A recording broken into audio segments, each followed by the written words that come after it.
रहने नहीं रहने से डरने की कोई ज़रूरत नहीं है। मैं मुसलमानों से इतना ही कहूँगा, ये मुसलमान और हिंदू का मामला नहीं है। बिहार में हर वो गरीब जिसके पास पेपर शायद न हो, हर वो व्यक्ति 50 लाख से ज़्यादा बच्चे बिहार से बाहर मजदूरी करते हैं।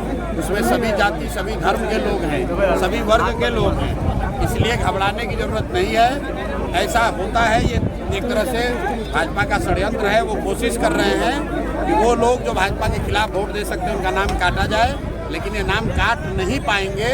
अगर आपको इलेक्शन कमीशन अभी आपका नाम काटने का धमकी दे रहा है या आपको डरा रहा है, तो आपको लगे रहना है। चुनाव आते आते सबका नाम शामिल होगा, जिसका नहीं होगा उसके लिए हम लोग लड़ाई लड़ेंगे, सारे दल वाले लड़ेंगे। इससे डरने की जरूरत नहीं है। आप डरिएगा तो सब कोई डराएगा। सबसे बड़ा अधिकार है, कोई आपका वो अधिकार छीन नहीं सकता है।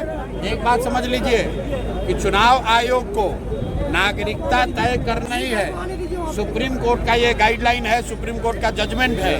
चुनाव आयोग किसी की नागरिकता नहीं तय कर सकता है। चुनाव आयोग का काम वोटर लिस्ट बनाना है, वोटर लिस्ट के जरिए चुनाव कराना है। अगर चुनाव आयोग ये कह रहा है तो जवाब देना है कि भाई 1.5 वर्ष पहले इसी चुनाव आयोग से पार्लियामेंट का चुनाव हुआ है, मोदी जी इसी वोटर लिस्ट से चुनकर प्रधानमंत्री बने हैं।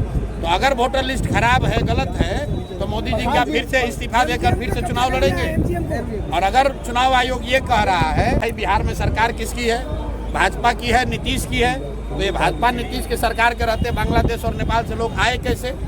तो भैया ये संभव नहीं है। ये शुरुआती कीदड़ भभकी है, इससे डरने की जरूरत नहीं है। जिसका नाम कट रहा है आप अब तुरंत हम लोग से संपर्क कीजिए।